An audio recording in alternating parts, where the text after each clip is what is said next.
Hello everyone. Despite its name, which evokes lush green nature, Greenland, the world's largest island, is covered by a massive ice sheet reaching a thickness of 3 kilometers. However, beneath this frozen mantle lies a completely different world, hidden for 1,000 years. So what exactly are the secrets buried under the ice? First, we need to fully grasp the immense size of Greenland. The island, with an area covering 2,166,000 square kilometers, is the same size as all of Western Europe. Furthermore, if it were a sovereign state, the island would rank among the world's largest countries by land area. However, as you know, despite its enormous size, Greenland is one of the world's least populated places, with a population of 56,000. Almost all Greenlanders live in the small, ice-free coastal regions of the island. The reason for this is clearly visible when we look at the map.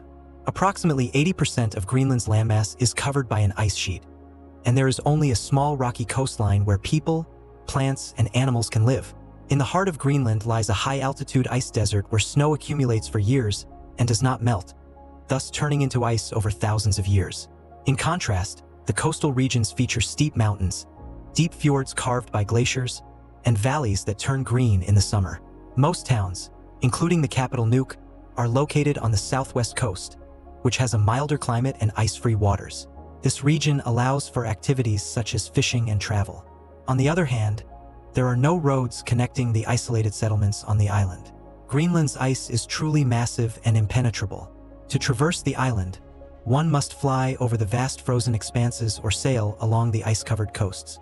Despite this, the island was named with a name that means green land to attract settlers. In fact, the name Greenland was given by the Viking explorer Eric the Red 1,000 years ago. Still, however misleading the name may be, it has some degree of truth. Yes, Greenland was not always frozen. Millions of years ago, when the world was warmer, most of the island hosted abundant plant and animal life. However, when the Earth's climate cooled at the end of the Cenozoic era, Greenland's uplands began to be covered by glaciers. Thus, the large Greenland ice sheet we see today began to form about 2.5 to 3 million years ago, at the dawn of the ice ages. During this period, the ice sheet expanded or contracted depending on the era.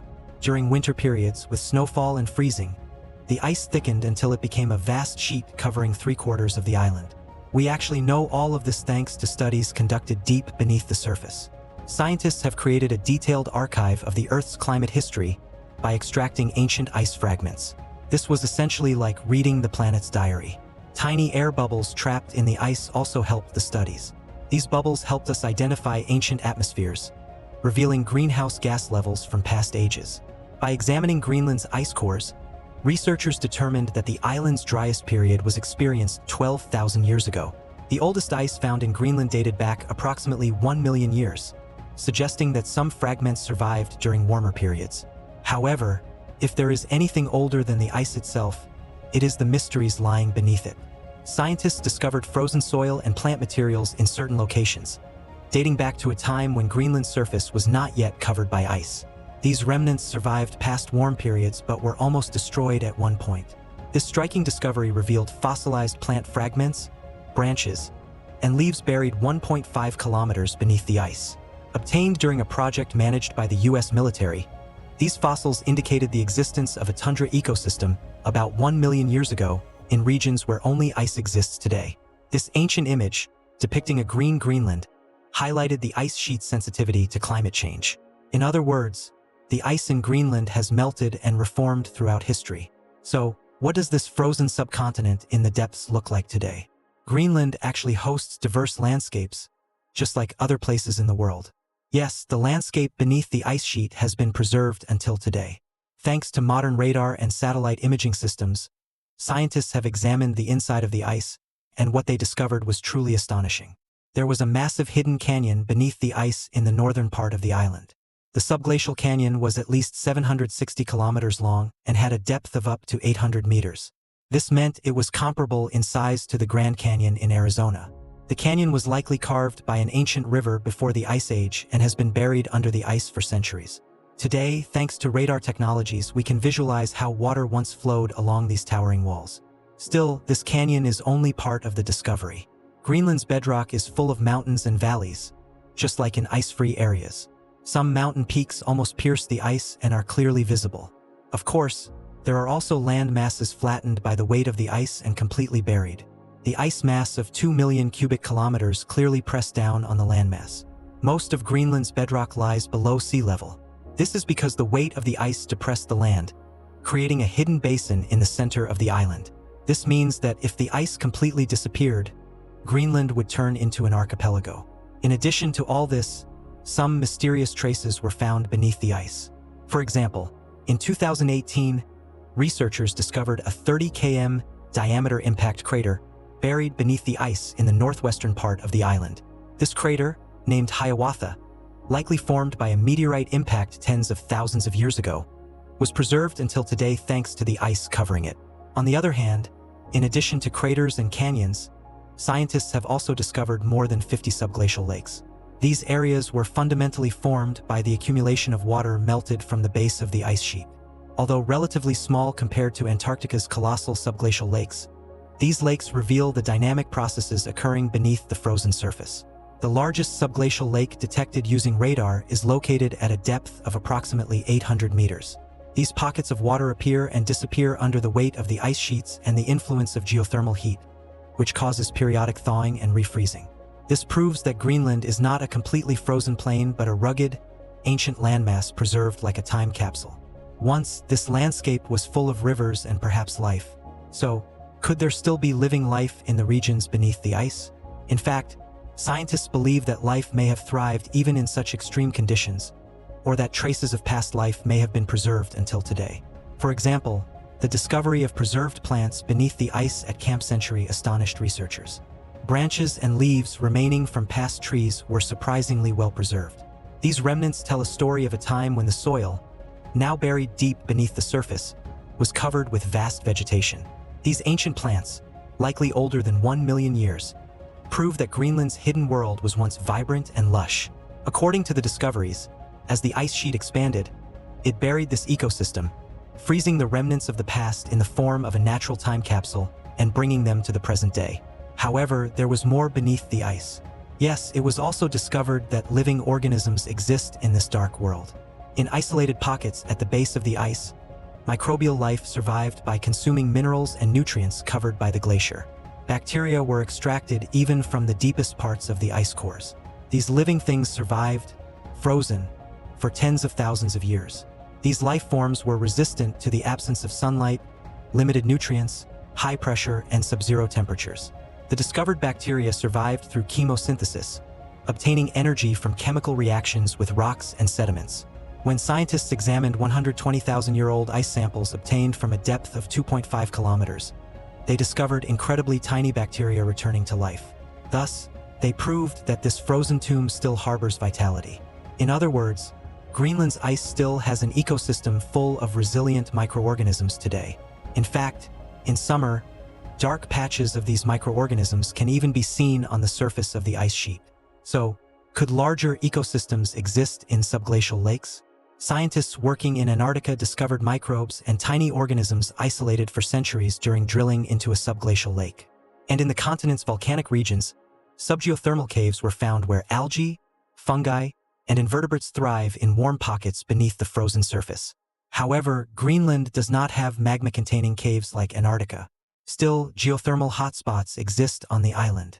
Based on this, it seems possible that tiny ecosystems awaiting discovery exist in the waters created by the melting of the ice by heat coming from the Earth's interior. Still, currently, most of our knowledge about life beneath Greenland's glaciers comes only from ice samples. In recent years, it has been noticed that Greenland's frozen base has begun to crack. Each summer, the ice sheet loses some of its mass, revealing the secrets beneath. We can actually see this as a warning. Yes, due to global warming, average temperatures in Greenland are increasing every day, and surface melting can be observed even in the coldest parts of the ice sheet. Satellite observations obtained in 2012 and 2019 showed melting even at the summits of ice sheets located 2,500 meters above sea level. Glaciers are thinning all over the island, and massive icebergs are breaking off into the ocean piece by piece.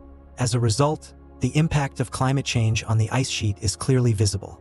Scientists measuring ice loss in Greenland report that the island is currently losing 250 to 300 billion tons of ice per year. As the ice melts, the underlying land gradually emerges along the retreating edges of the glaciers. However, what is truly significant is not the exposed land but the volume of water released. The melting of Greenland is one of the primary factors contributing to the rise in global sea level. The water melting here raises ocean levels by approximately 1 to 7 millimeters each year. While this may seem insignificant for now, remember that this rate is increasing every year. According to researchers, the island's melting has raised sea levels by 1.5 centimeters since 1993. Of course, this will increase exponentially in the future. Even the most optimistic scenarios suggest that Greenland will raise sea levels by a few centimeters by 2100. If these numbers still seem insignificant to you, consider the long-term perspective. The island contains enough ice to raise global sea levels by approximately 7.5 meters if it were to melt completely. Such an increase would reshape coastlines, submerging all low-lying cities and countries. Of course, the complete melting of this ice will likely take centuries. However, scientists warn that we may reach a tipping point in the current century where ice loss becomes irreversible. While warming oceans melt the island's glacial fronts, sunlight also accelerates the melting process in the upper parts. As a result, we can say that climate change plays a crucial role on the island. For example, in 2010, researchers observed a lake disappear in just one night. The thawing of Greenland's ice may hold valuable information. However, this is not entirely a good thing. For instance, as the ice retreats, interest in the underlying economic opportunities increases, fueling a geopolitical intrigue. As access to Greenland becomes easier, long-hidden natural resources and strategic advantages emerge. For example, the ancient rocks beneath the ice and along the island's coastlines are known to contain valuable minerals. Rare earth mineral deposits in the south, essential for modern technologies, are sparking global interest, while places like Kvænfeld contain some of the world's largest deposits of rare earth metals, along with uranium. Mining companies from countries like Australia and China have explored these possibilities, planning open-pit mining in areas currently covered by permafrost. Greenland's geology also contains zinc, iron, uranium, gold, and precious stones like rubies. On the other hand, potential oil and natural gas reserves beneath the seabed attract the interest of many countries. Still, we must acknowledge that the idea of Arctic drilling is a highly complex issue. A few exploratory drilling projects in the past, especially on the west coast, suggested the existence of oil-bearing formations. However, challenging conditions and the island's remote location prevented large-scale extraction. Accordingly, in 2021, the Greenland government decided to halt new oil exploration, citing climate concerns and a commitment to environmental protection. However, the potential existence of significant oil or natural gas reserves alone keeps geopolitical interest in the island high. Of course, Greenland's geopolitical importance is not new.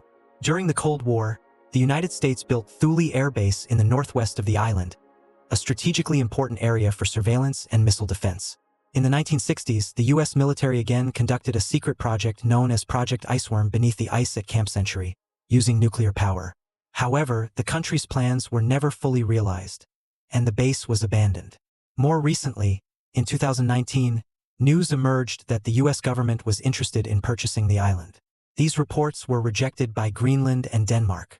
Still, the island's increasing strategic importance was evident.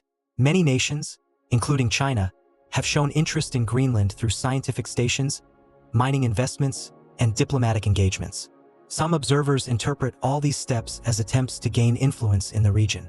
Others suggest that the reason for the initiatives is that new shipping routes could pass through the coasts of Greenland and the fishing industry could shift northward with the melting of Arctic sea ice. An Arctic with low ice density could shorten the route for cargo ships traveling from Asia to Europe. All of this raises an important question. Who exactly will benefit from these resources? Today, Greenland is an autonomous region belonging to the Kingdom of Denmark. Denmark controls defense and foreign policy in consultation with Greenland's leaders, while the government and parliament manage internal affairs. However, as its resources and strategic importance increase, it is predicted that Greenland should become a sovereign state. Of course, the country currently needs to increase its gains through mining, fishing, tourism, and other industries and relinquish the support it receives from Denmark to achieve independence. So, what do you think about this? You can share your thoughts with us in the comments section. See you in the next video. Goodbye.